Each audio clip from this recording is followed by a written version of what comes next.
Hello.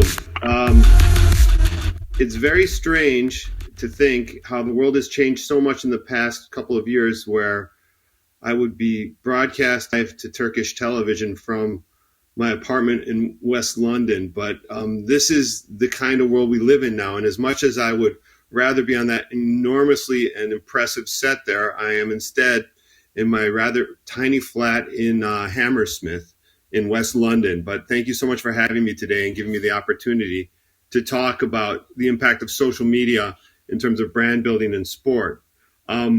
Just to let you know, I'm going to be talking for the next 25 minutes and running through some slides about why social media should be the first point of reference for any sort of brand engagement through sport, as opposed to what it is, which is the thing that people think of last.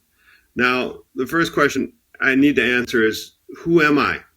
I work for an organization called Whistle. I've been working at it for 7 years, and we have worked very hard to help brands navigate the challenges of making social media. Social media is everywhere right now, and we use it consistently. Yet at the same time, in terms of our marketing messaging, it often is an after effect.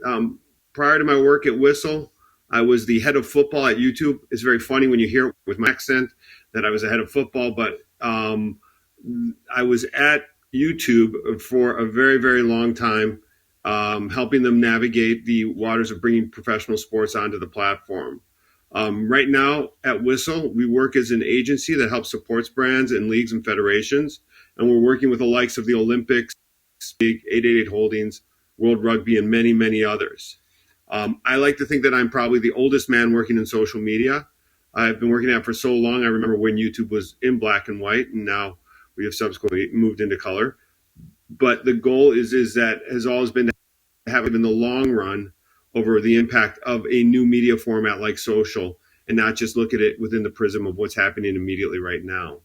So I'd like to start off by asking a question, and this is from the perspective of U.S. sports fans. Now, I know I can't interact with you directly because I'm not there in Istanbul, but ask yourself, which sports franchise has the biggest U.S. fan base on YouTube? Now, with fan base, the largest number of subscribers and the largest viewership. Which one of the sports franchises, sports teams, has the biggest U.S. following? Of course, I want to be somewhat counterintuitive and say it is, of course, FC Barcelona. So when you think about it, the world's biggest sports market on the world's biggest video platform, the most popular team is not the Yankees, is not the Cowboys, is not the Lakers, but is in reality is a football team from the country of Spain, and is really quite an amazing thing because Barcelona has 12 times more subscribers than the New England Patriots. When you think about that for a second, you understand that this is U.S. audience alone as well. And it's not just Barcelona that is making this kind of impact. If you take a look, actually, the European soccer teams are dominating on YouTube in the United States. They have a considerable distance between them and the other big franchises that you would think would have the biggest possible fan bases. Now, they have 11 times the average monthly views of the top 5 U.S. teams and 30 times more subscribers. This is a really, really interesting phenomenon when you think about it, because if you're walking down the streets in the United States, you see far more soccer uniforms than you have seen in the past. And it's quite surprising to see the impact that these teams are having. And one of the reasons that they're doing so well nowadays is because of their focus and success on social platforms. And what's interesting is this isn't just tied to YouTube, but equally, these European soccer teams are actually winning also on Instagram.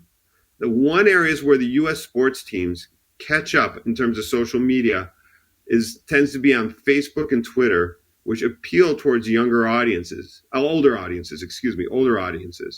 the younger audience platforms, the YouTubes, the TikToks, the Instagrams, the European soccer teams are doing better in the U.S.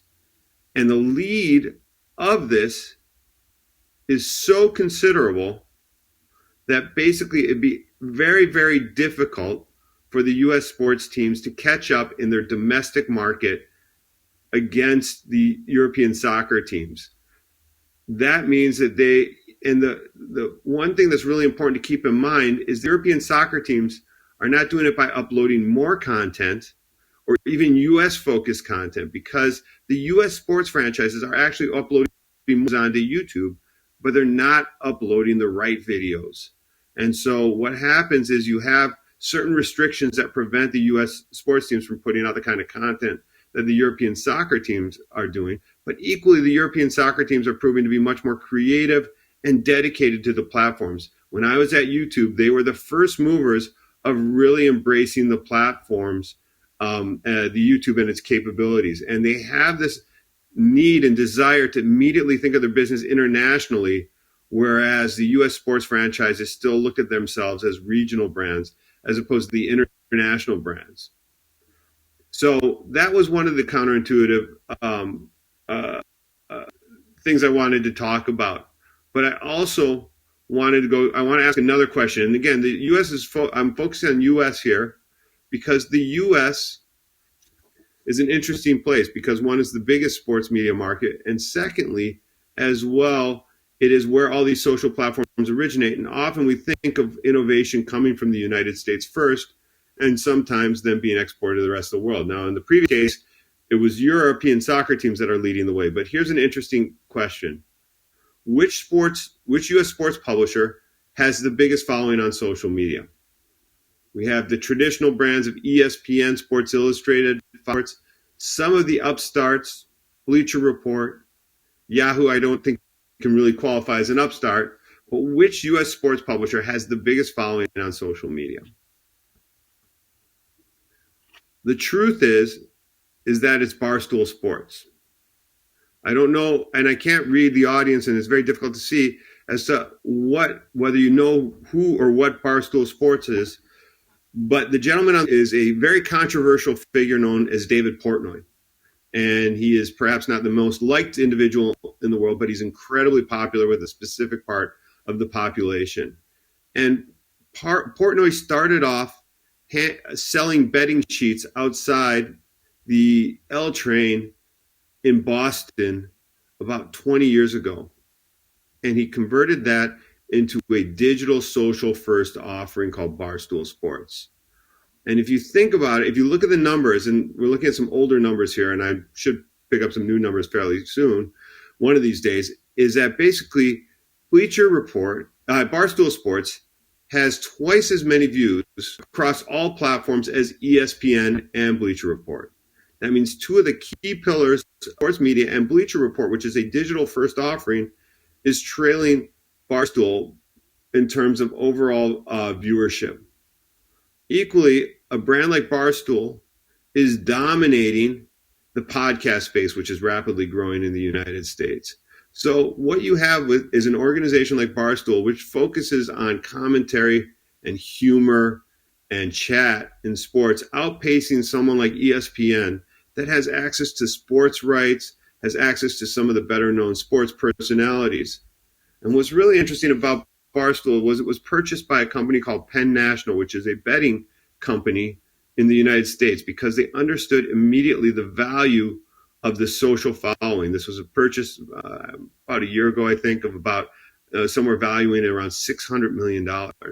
And the reason why Penn National purchased the company for such a high rate was the fact that Barstool was beating ESPN, but Barstool was beating any sort of presence that any of the other major betting brands had on social platforms to a size so great that it's very difficult to measure. So the brands that we see, like other brands that are trying to get a big toehold in the growing U.S. betting market, like MGM or William Hill, etc., find themselves trailing so massively behind Barstool that basically Penn has created a Barstool branded sports app that is intended for betting and has started branding locations in bars and restaurants that will be called Barstool. And so the brand is so powerful in terms of its social media presence that it's transitioning from being a social first brand, a digital brand, into an actual tangible asset of which Penn National can use in many, many different ways. And what makes things so interesting is every time Barstool does a podcast, an advertisement for Barstool's betting app. And the truth is that subsequently then gets funded by additional advertisers that want to be near and in close proximity to Stool. So this company has gone from being a guy handing out sheets in front of the trains in Boston to becoming an absolute media juggernaut. Now that doesn't come without a downside. Mr. Portnoy, as I said, is very controversial, has a lot of issues in terms of people not liking him, and his views are not very popular with a large part of the population. But for people that do like him, they are very engaged and very interested in what he has to say.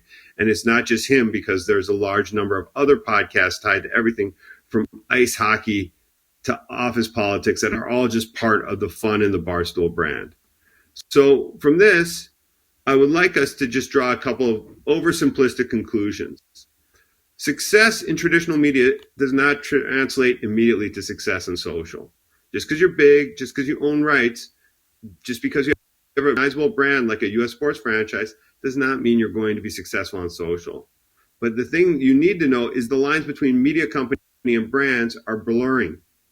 Brands need to think about themselves as media propositions in the social media space. How do we engage and entertain our audiences on a regular basis? We're not just selling a product. We're actually a storyteller in this space. One thing that's really important is to focus on your key communities. You need to understand what your community is that you're trying to appeal to. You're not everything to everyone. And this is what Barstool has done very well in thinking that we are going to be talking a lot about college football. We're going to be talking a lot about college basketball. We're going to talk about NFL and ice hockey. And then there are some areas where they're not as strong and they know who their communities are. Personalities are really key for this. You cannot go into the social media space with a generic message. And then the thing is success comes from unexpected locations, and size of the company and budget are not the sole determinants of success. And if you are looking to enhance your brand awareness, perception, and conversion to sales, social can do amazing things. But in order to do that, you have to be committed. You cannot sit back and say, I'm going to have some junior account manager or my head of digital will report into my head of marketing. You need to make social at the heart of every decision you make. I heard Adam Silver of the NBA say that very distinctly. He says, every decision we make is framed through the prism of its impact on our social media presence. So I want to move on and talk about a specific client of ours that we've been working with we're in our third season of working with the Premier League.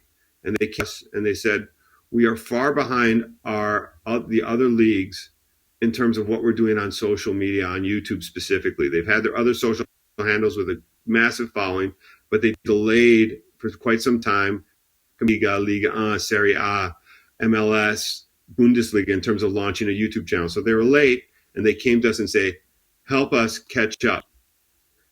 And so the team at Whistle basically launched the Premier League's YouTube channel in 2019.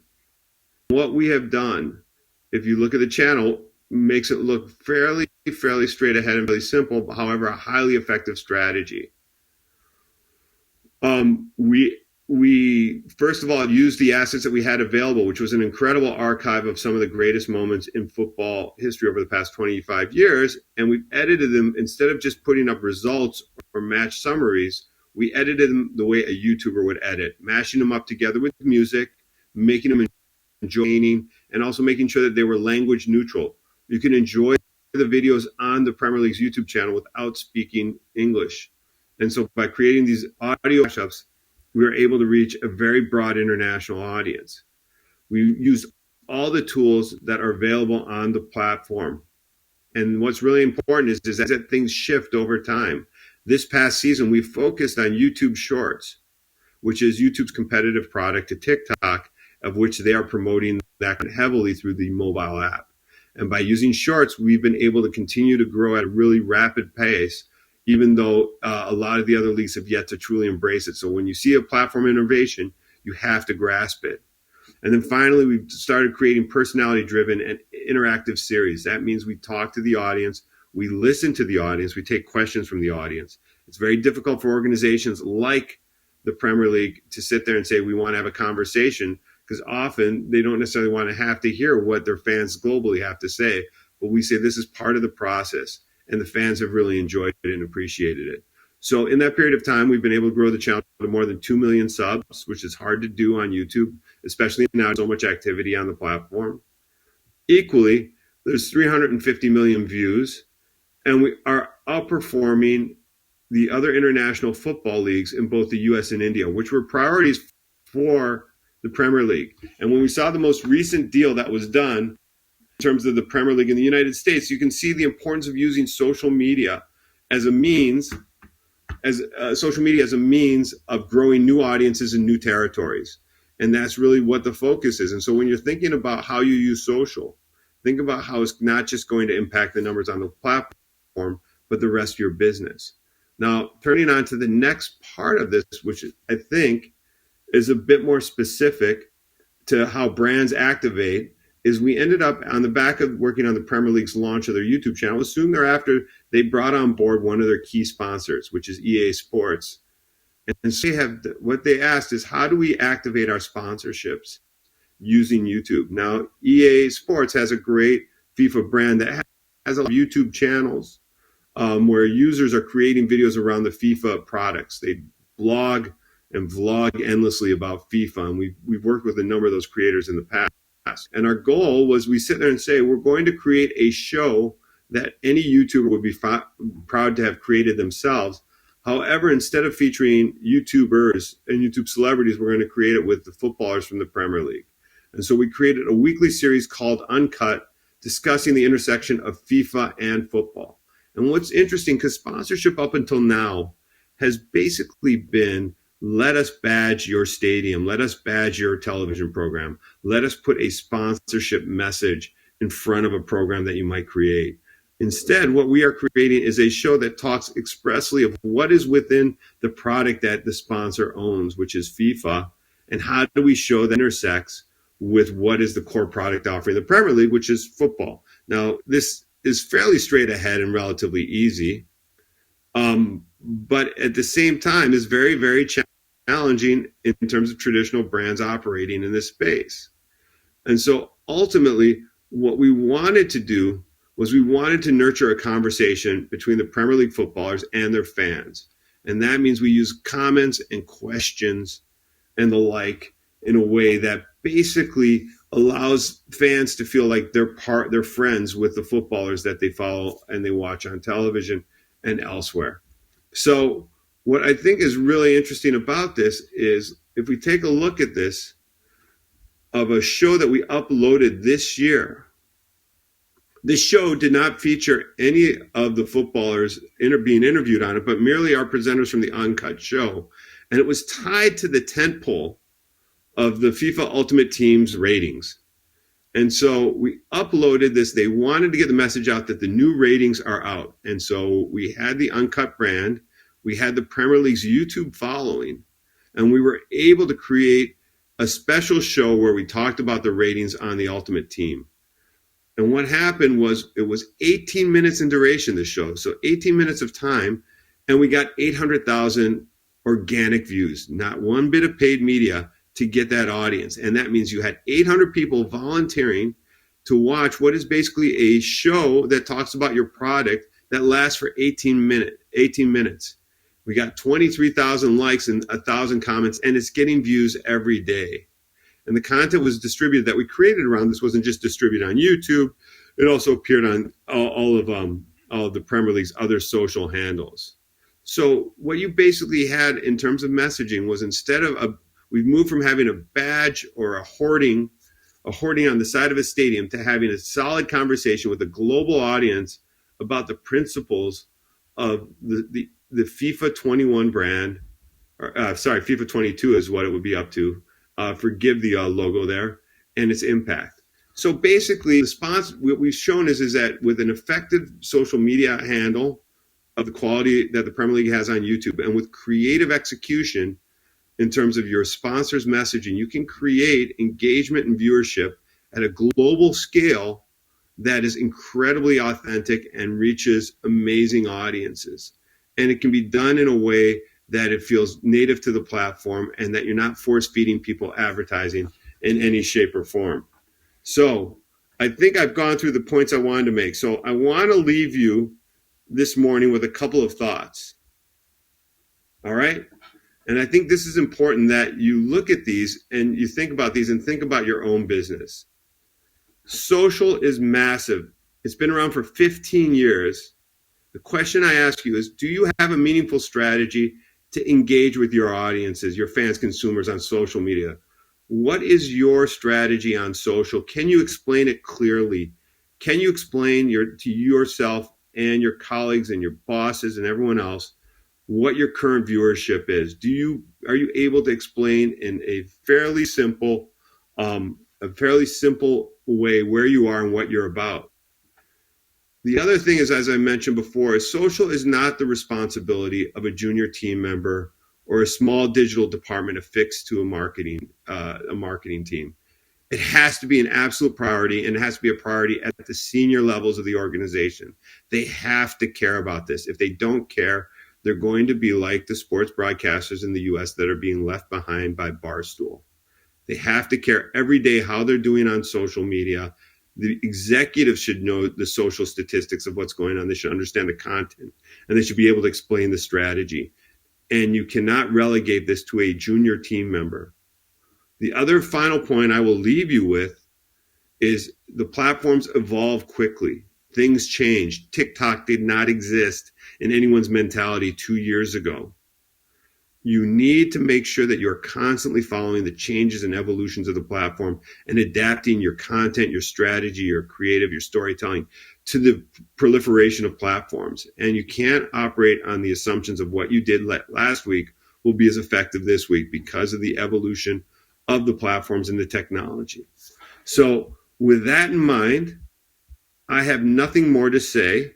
And I want to thank you so much for allowing me this opportunity to present today to this audience. And I hope that next time, or this time next year, I will be able to join you in Istanbul and partake of some of the amazingly excellent cuisine that I've been missing so much since COVID started. And I cannot wait to return and see you all in person. And thank you so much for allowing me to speak today.